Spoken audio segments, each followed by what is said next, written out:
या ठिकाणी आपण पाहताय पाठीमागे एक विकासकानं बेकायदेशीरित्या सिडकोचा जो हा सोशल प्लॉट आहे, टोटल 7,900 स्क्वेअर मीटर, 9,700 स्क्वेअर मीटरचा प्लॉट आहे, ज्याच्यावर त्यांनी साधारणतः 870 स्क्वेअर मीटरवर बांधकाम केलेलं आहे. 100पेक्षा जास्त फ्लॅट आहेत.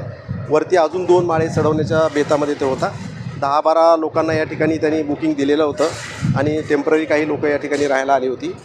2015 साली सिडकोनं त्यांना नोटीस बजावली होती. 2016ला त्याचं निष्कासन करण्यात आलं होतं, पण तरीसुद्धा त्यांनी पुन्हा बांधकाम सुरू केलं.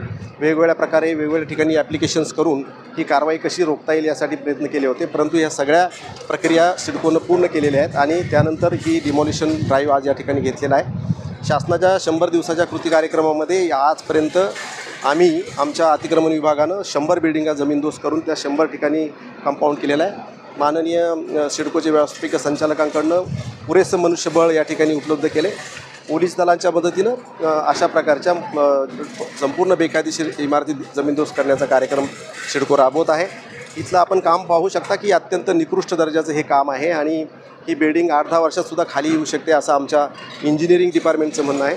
हा संपूर्ण प्लॉट हा पब्लिकसाठी सोशल युटिलिटी प्लॉट आहे आणि त्याच्यावर याप्रमाणेच पाठीमागेही काही बांधकाम आहे, हेही निष्कासित करण्यात येईल. नागरिकांना आमचं आव्हान आहे की त्यांनी कृपया अशा बेकायदेशीर इमारतींमध्ये खात्री न करता आपले कष्टाचे पैसे गुंतवू नयेत.